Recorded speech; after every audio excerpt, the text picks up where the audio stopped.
show you the ropes, gotta work your way out. Come and try as it's dangerous. Never know what or who will see, but they'll come out. Never know, never know. Life may get the best of me. So I remember a lot of good stuff about Drew Cardwell. Hated to hear he passed. I remember way back, you go back to 2007, Drew helped me get a job over at the Eden Papa John's. I always remembered and appreciated that. He was the kind of guy that would help you if he could. He was a good listener. And if he was with you, he was with you. Hate he's gonna be gone. But we'll miss him. We loved him. So rest in peace, Drew. So I was asked to recap kind of what I said at the service for Drew, which is, I won't call him Andrew because he was Drew or Drew's Hot to me. And I'm sure everybody had their nickname for him. He is a great loss. He was a good friend. He had a lot of people that loved him throughout his life. We were all in different periods of his life, but we all loved him during those periods. We all knew what a good person he was, and how much he loved all of us. He carried our burdens for us. He hurt for us, and he was just an all-around great guy. Always. He was a good friend, and he will forever be missed. Always remember the good times. Never, ever dwell on the bad. Always remember having a house full at Cheryl's and Rodney's and all of his friends being over there, and Jessica calling Shane too much and him getting mad and unplugging the landline and just silly little things like that. You know, just being us, being teens and growing up together, and we had a life in us, and his life isn't here anymore, but his spirit can stay with us in our hearts. Always carry that with you and know that Drew loved you all. I love you, Cheryl. So Drew and I became friends about middle school, and that's the age where either you're visibly struggling or you're just hiding it. And I was a hider. I acted like everything was fine, but really I was struggling really hard and getting picked on regularly. But I would always just pretend it wasn't happening. Drew was struggling, visibly. He didn't hide it at all. And the teachers at the time weren't helping with the situation at all.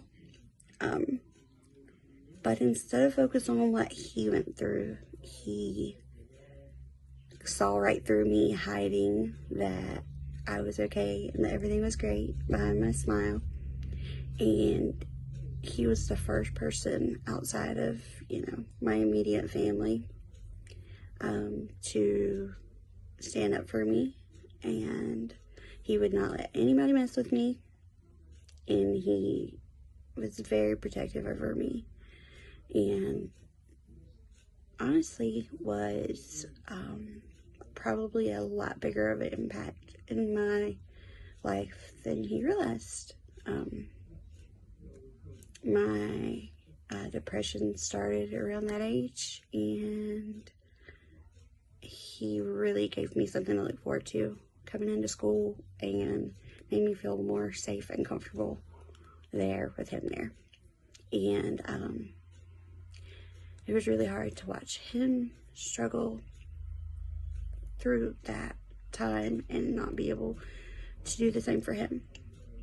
But I do believe the friendship helped us both through a very hard time in our life.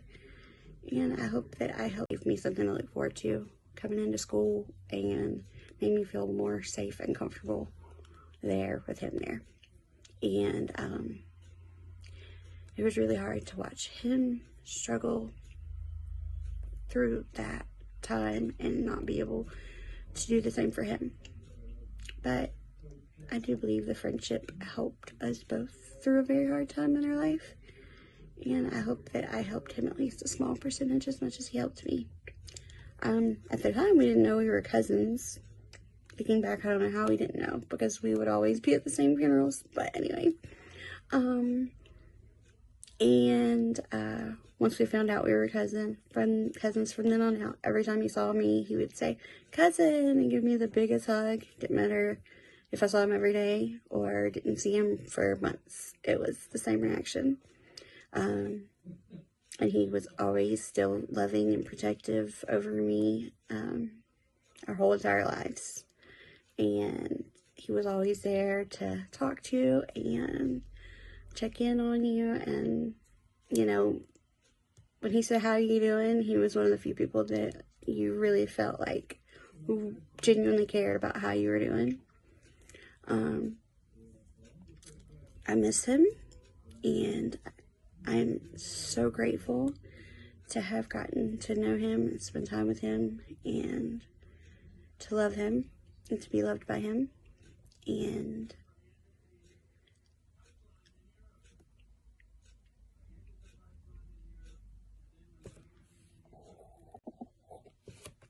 I am continuing to pray for Cheryl and the rest of the family and friends.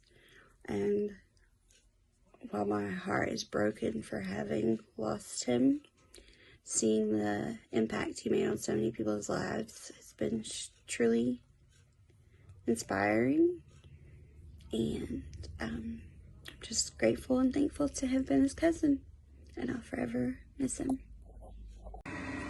So, I am making this video at the behest of Ziggy, who wanted to make a compilation of memories about Andrew and all the work that we did together and our friendships.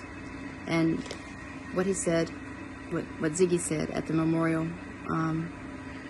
was really good about how the latter part of our lives are filled with goodbyes. And as hard as that is, we're doing our best to say goodbye to some people who are just not going to be in this next part of our lives. Andrew's going to be very missed. He was pretty diligent as a worker on the music. When we practiced, he practiced very hard. He usually took any kind of loss very hard. He blamed himself all the time, and that was hard to deal with. But he really took it that personally, and that's really important to think about. As far as all of these projects we've worked on, it's really going to be hard to say goodbye to him. So it was about that time that my sister was going to Guilford Technical Community College to become I first became acquainted with all these guys through the sound shop, selling the retail music. And Danny Orr and I both, the local bands would bring their demos and things that they had recorded, and they would often have us play them in the store. We couldn't play it during prom time, but we could play it afterward. And in those hours, we would be able to give them sort of a platform to try to help those guys out too.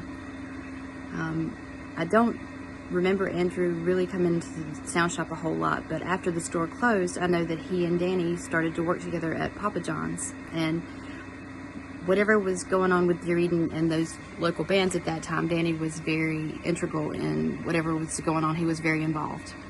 Massage therapist. And Andrew started to attend there for musical production. And I don't know, I think that they were going to the school at the same time. I did hear mention of a lot of the different things that he was planning to do with the studio and his production degree. And I think I remember him saying that he was going to call it Articulation Studios. I know that he had several conversations with Thad Rogers, who had been recording for many, many years, 20-some years at that point, and he was giving him tips about it, things that he didn't think he was going to learn in school. At this time in our lives, everything was really hopeful, and everybody was trying to coordinate things together. A lot of our artistic projects were sort of very similar to one another, and we were all working in conjunction with each other, it seemed like. And it seemed like that the future was just wide open. Anything could happen. And we all worked together. We all sort of listened to what the other person was doing or watched and tried to coordinate ourselves together. To end this first part, this is only like 2004, 2003. And this is before anything went horribly wrong with any of us, I guess. You know, he was in that friend group. Lunacy Driven, all the bands were still playing music, and Dear Eden had started. And I don't know if they were competitors, if everybody was working together, but I do know that everybody was really close to one another. And at that point in time, it really was. The future was bright. Everybody was really hopeful about what was going on. The whole crew was involved too. There are so many that I could name, but I know that everybody was working together, and there were a lot of people who were investing a lot of money in it. I feel like I still have a lot of pictures from those parties and stuff. I know that at that one particular party, they were all dressed up as like a Japanese gang. They could seem like they were pretty menacing, but really they were all really easygoing. And that was the first conversations that I ever had with Drew, and we mainly talked about music. I think he worked at Papa John's for quite some time. He was a shift leader there. I think he was a shift leader there when he was going to school for production too, but I'm not sure. But we really didn't get to be close friends until later, whenever we first started working on music at Ziggy's apartment. I'm going to end this for tonight. Like I said, this is just around like the 2004 era of projects, music, and the story of Andrew and us. It's going to be really hard to even imagine doing any of this stuff without him.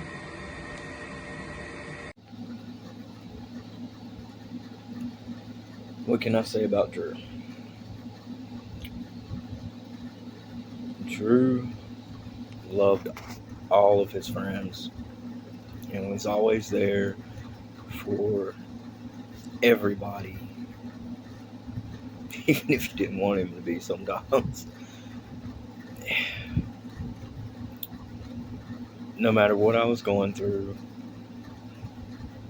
if it was like something with a family member or something with a girlfriend or work or anything, Drew was always there. He always gave me a shoulder to lean on. He called me anytime he knew something was going wrong in my life. When I was laid up in the hospital,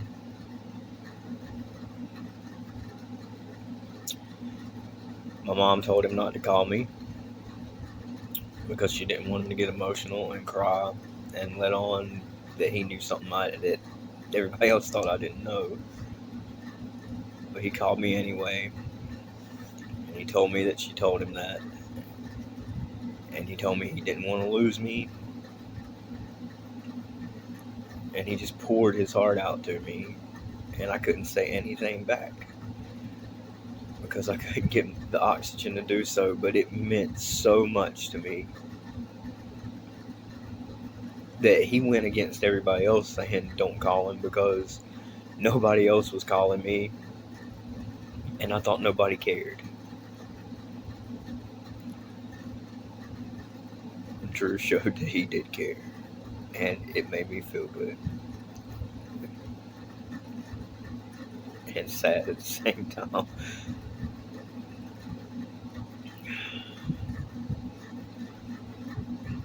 Me and Drew shared a bond over video games and comic books and movies, comic book movies in general, and I remember going over to his house when he had his own place to watch the new Justice League movie that was 4 hours long, and we sat there and would pause the movie and discuss what we were watching. And we ordered like so much pizza and wings, like it was like $100 pizza and wings and drinks. And I stayed there the entire time to watch that film with them. And this 4-hour movie turned into like a 6-7 hour movie just because we wanted to talk. But we shared like that.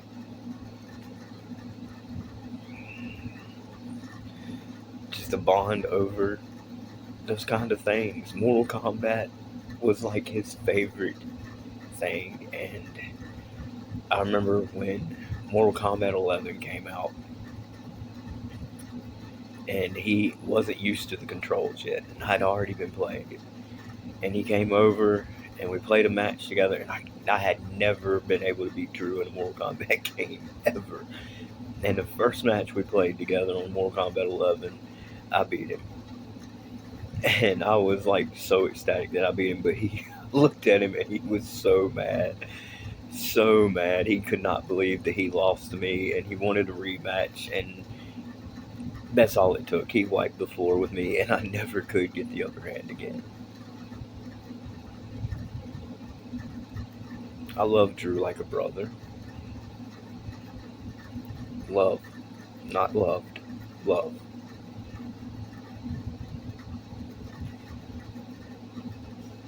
He would give the shirt off his back to help someone. He had the biggest heart, the kindest soul. He always wanted to make sure I was fed and ate. Like, I need food, right?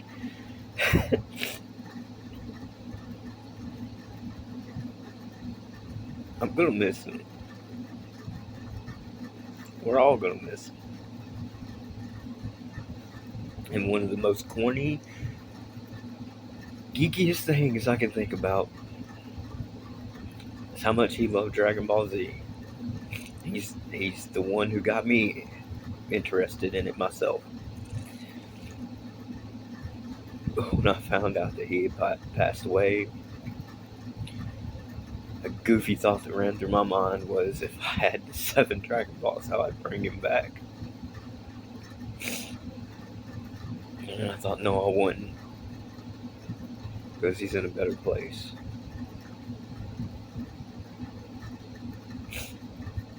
And we'll see him again.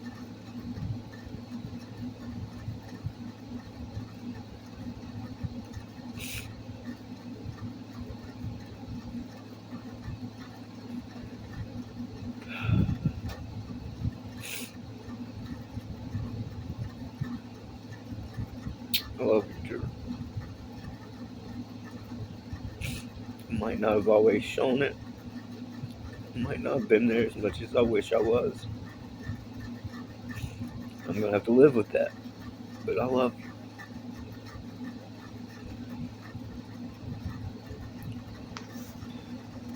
Till we see each other again, brother.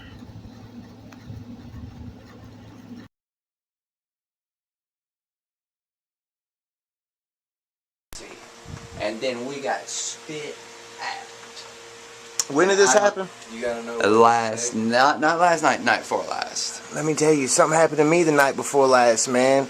I was wanting to ask a few people what seriously. For real. I swear. The night before last, I had this dream about my stepdad, and I was sitting in the back of a van, and I was just thinking about my mom mourning his death, and I was coming to terms with it, and I was crying in my dream, and I couldn't breathe. So I woke up, and it was the same thing. It was just really dramatic.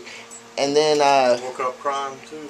yeah, and I could feel like, you know, when you're young and you cry a whole bunch and your face feels numb, it's like you feel the electricity going through it or something. Yeah. Well, I felt that, and then all of a sudden I remembered my boss coming up to me earlier that day and hugging me and saying he loved me out of nowhere. You know what I'm saying? And I realized. Did that really happen? Yeah. Awesome. I realized Man, it was this God. motherfucker. That was God showing me that everything's gonna be all right. You know.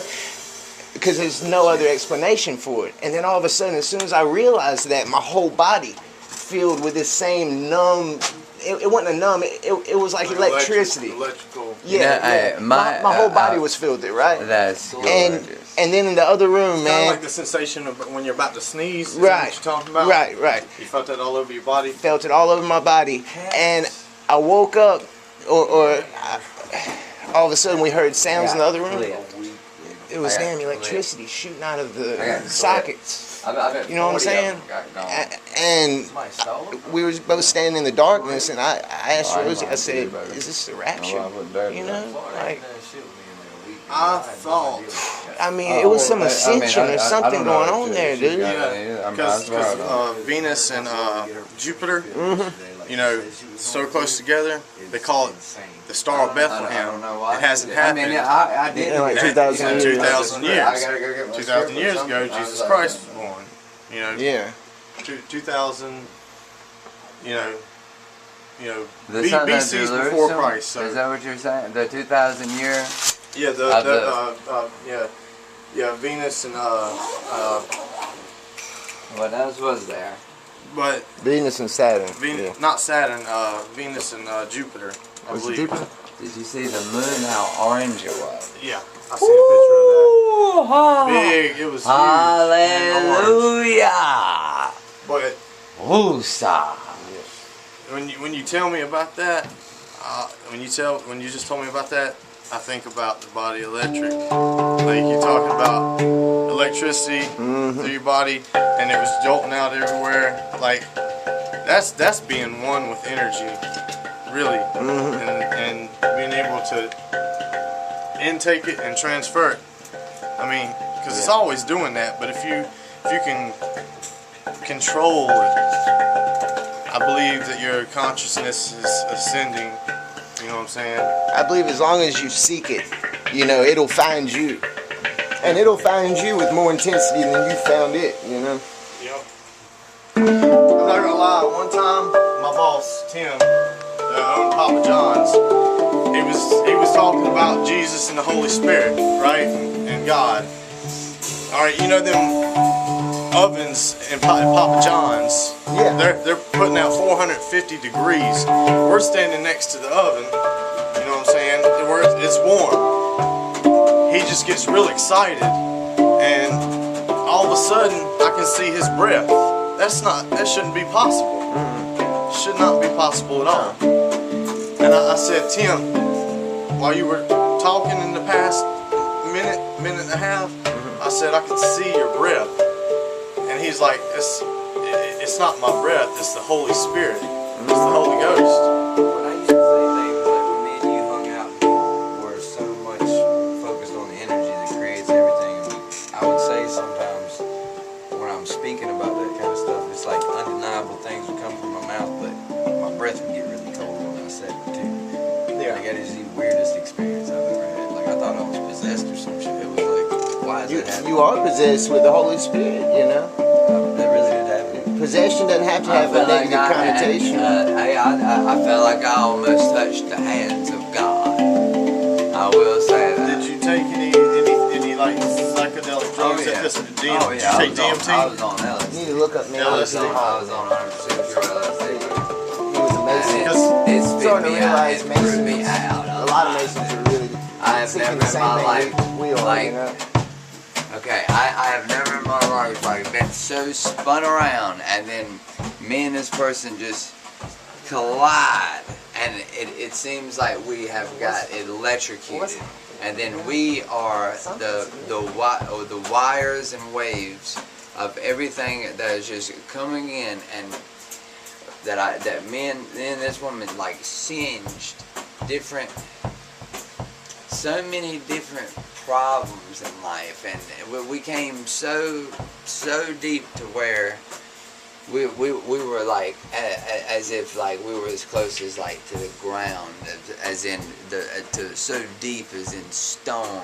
Had the happy drum going, I had Like that you're going on with like you're different level or tones. something. Oh my God, I have never subatomic level or experienced some this shit. in my life, man. And You know what it probably the feeling.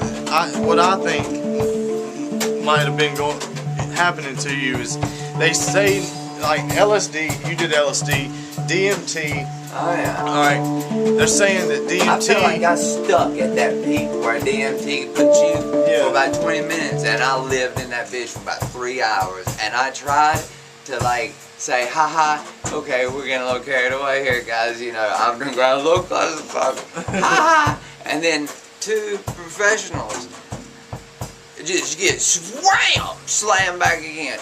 You're over there, and I can, and all right, you're standing up, all right? I can get down here, and dude, I could close my eyes, and I could do something. You could feel me. I could hug you, and You just made me so, remember my dream last so night. fucking tightly, dude, that you couldn't breathe. And I mean, it was so much going on. It was unbelievable. A light. It was a candle that we spun off the bed. We wasn't having sex or anything. The candle came onto us. The wax is all in my hair. When that happened, I was like, okay, honey, all right, we just went, you know, to a different place. Okay, so let's, you know, haha. Okay, well, you know, we're getting pretty far out there. All right. Then I was like, all right, you want to keep going? Let's go. And then we kept. I've never like tested boundaries and just kept going and going and going and going, and we never could stop. We kept learning and learning and learning, and she took so much of like my the most biggest fears and like the most whole. I mean, we were so fucking exhausted. Like we worked all night long, like. And it was like a huge counseling, but we didn't even have to talk. And that person, you could hear everything that I say to you, and it was through tones. Look, they're saying research is saying that LSD and DMT is this is scientific research, you know, being conducted. All right, you know, I'm not saying that everything is scientific, but what they're saying is LSD and DMT is when you trip on it, your consciousness, your brain, and your consciousness and your heart, they're all connected, right? There's basically your consciousness, your brain goes on this subatomic trip through the universe. You understand everything. You come out with more knowledge about stuff you had. Your heart sends like I gotta 10 say, times you go information back to your brain than your brain does to you. That's so special. Okay, the dimensions of life was let me tell you about this.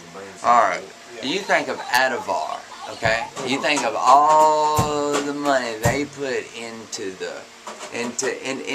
that movie of the scientific of the way up there. They're getting crazy, okay? All right, the next. Okay, and what you just think about this, the research that they're doing to try to get to the next step. All right, I felt like I was at so many more steps beyond that they need to ask me the question. I mean, for real, I need to talk to them, guys. Well, these people need to realize all they got to do is look within. Everybody's looking outside of themselves trying to read this paper, read this book. But all of the knowledge is in here. It's the Akashic Records, right? The Hall of Records. Yep, and they're saying that LSD, pure LSD and pure DMT, when you trip on it, when you know, they're saying it's not really a trip. My bad. It's not really a trip. I mean, you can call it a trip. It's a trip through the mind, the consciousness that you don't. You know, the information you don't know about. You know, it opens up more of your brain capacity for some reason. What else does it do? You feel complete love.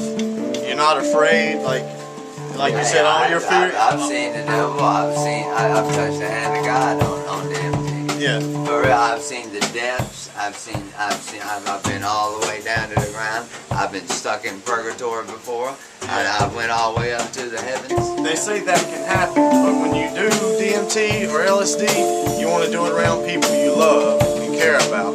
so you have a good trip. Yeah. And you want to be having a good You're time. gonna get truth from it no matter what. Yeah, you want to be having a good time before you start your trip. When you do, all that universal knowledge Let me will tell come to you, what is a and you'll conductor see of everything on DT. like the stream It's the level happy theory. drum. All right, that right there is a conductor, dude, and you just think about getting into waves as a conductor, and then you are being launched. Well, that's what the theremin is. The theremin will launch your spirit, you know. Definitely, you know. Hey, another thing that happened. I don't know if you heard the last part of that or whatever, but electricity was shooting out the wall sockets, man. And like, I mean, I just felt that presence throughout my whole body. I got up, you know, and I heard in the other room, and me and Rosie ran in there, and all the lights were off, and it was shooting out of that wall socket, you know. And I looked at her, and I was like, "Is this the rapture?" You know, and or maybe I said I wish this was the rapture or something. But later on that night, there was an explosion somewhere around here. We were outside smoking, and it was just this loud blast. It sounded like some type of something blew up, you know. I was kind of thinking that the rapture was going to happen on like July 2nd or 3rd, like, because the two stars look like one, look like the Star of Bethlehem, 2000. It only happens every 2,000 years. Christ is born 2000. Out the other day, I was like, where the hell did those stars come from? Yeah. Everybody was like, they've always been there. No, the fuck they haven't. No, I remember pointing it out too, yeah. Yeah, like, I remember posting on Facebook, all I said is an astronomical event is happening. And people are like, you know, what do you mean? What do you mean? I was like, read the news. Not the news. I got science pages, astrology pages I look at on Facebook for science news and shit like that, because I'm a nerd like that. I like to know about anything and everything, you know, Like as far as Mind it goes. Unleashed Yeah. page. Even spirit science people want to say, you know, blah blah. No, Spirit man. science is bullshit, but No, you spirit learn. science is not bullshit. You learn It's a lot. derived. Yeah. It's taking channeling sessions from the Law of One. It's taking the Emerald Tablets. It's taking other trance experiences like that Drunvalo Melchizedek had with Toth, you know. And it talks about the tortial flow, which everyone has. Yeah. You know, how it comes out of us, you know. I mean, it talks about everything you really need to know. Man, when we went to Brown Mountain this last time, we were sleeping up under the stars, and we saw probably 4 UFOs. And as we were going up the mountain, there was a UFO behind us. And I say UFO because I don't know exactly what it was, but it was some type of a light that was like kind of floating behind us, and I thought it was a car. I looked right behind us, and no, everybody says that was not the Brown Mountain Lights, what we saw. Yeah. But I looked behind us, and there was complete blackness, you know. But there was just a very intense light shining off the rear view. You know what I'm saying? So that's coming up the mountain. All right, we see a sign for Little Switzerland, and we're like, well, Little Switzerland was this way. We ended up going the opposite way, and then 5 minutes later, we ended up in Little Switzerland. You know? You went the opposite way. Yeah, but maybe it circled around or something. Did y'all stay there? But later on, maybe you went no, a we wormhole or something. Yeah. I felt like it was some Twilight Zone shit. Stay there, man. Well, we ended up going in the caves. We ended up going in the caves around there later on. But we were meditating. We were meditating. They have these little big drips that like that always. I don't know what they're called exactly, but we were meditating, right? And we heard these footsteps right next to our tent. We both woke up from the meditation, looked at each other, and I ran outside of the tent, and there's nobody. But we both heard the exact same thing, which was boots. Like just. I mean, it was really creepy, man. And it's still growing. I I mean, but it was like boots and had some type of a chain which sound like in its step. Formations form that way. I guess it's because gravity's like that and a boot, you know. It was freaky, man. It was freaky. Could have me stomping around my house, astral projecting myself to your whereabouts. It was, man, but something's happening. Something is changing, and you can't deny it. And the world is trying to keep everybody from that, you know. Like, we could be changing with it, and we are. But there's so many people that are still trapped and wrapped up in shit. Just like the way we both been wrapped up in our own negativity and shit from our own lives. I think that is purpose. That it has its own purpose, a negative purpose, trying to keep us from that. You know, it would be the equivalent of the devil or the dark brotherhood or whatever. I love it because it's frequencies you don't normally hear, like vibrations, frequencies. I had a dream last night that I was floating, you know, like I was able to control flying and everything, you know, and it felt so real. Man, I'm telling you, I want more than I've never seen the Thurman in that together. I've seen it once, but I ain't seen it being used. I've seen y'all have it out, but I ain't seen it used. We'll break it I've out. never used it. I I know exactly how it is used. I mean, like I've heard somebody explain it. They say the hand that goes up and down is what, the volume. Yeah. But I mean, I know it's all on how you put your hand. But and then something that you go left to right is what? Yeah, this is the volume right here. This is the volume. You just kind of. Yeah, you go up and down. And all right. the distance from here to here is actually what changes the pitch. Oh, nifty. Oh, it's special.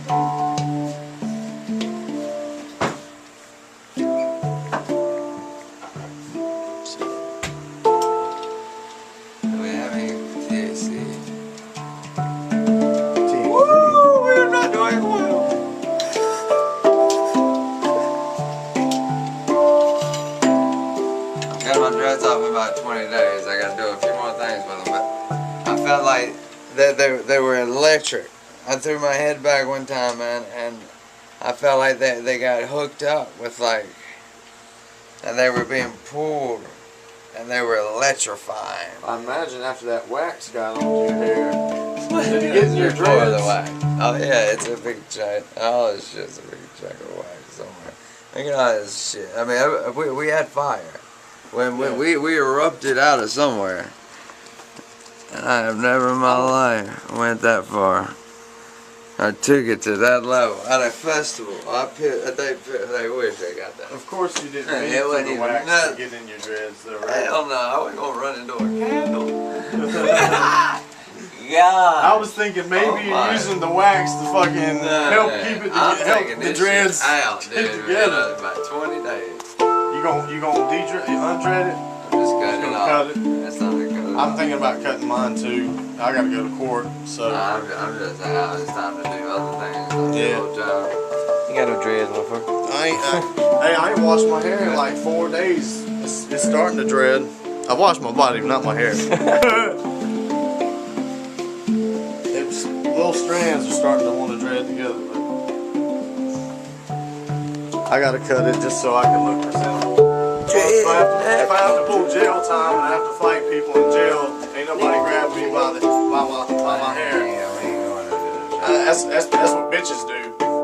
So we're going in one way. It's gonna probably be. You on tape saying that? Huh? Say what? Oh, you wanna say it again? That's what bitches do. That's what bitches do. They grab your hair.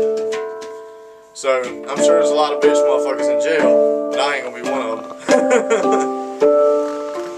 Excuse my language for the future young people watching this. We're gonna edit this part out. Blow the load. I feel like I was riding on the Cosmic Road, and I was anything on a planet. I mean, in that and outer space. I was writing a comment of. I think it might be the bass.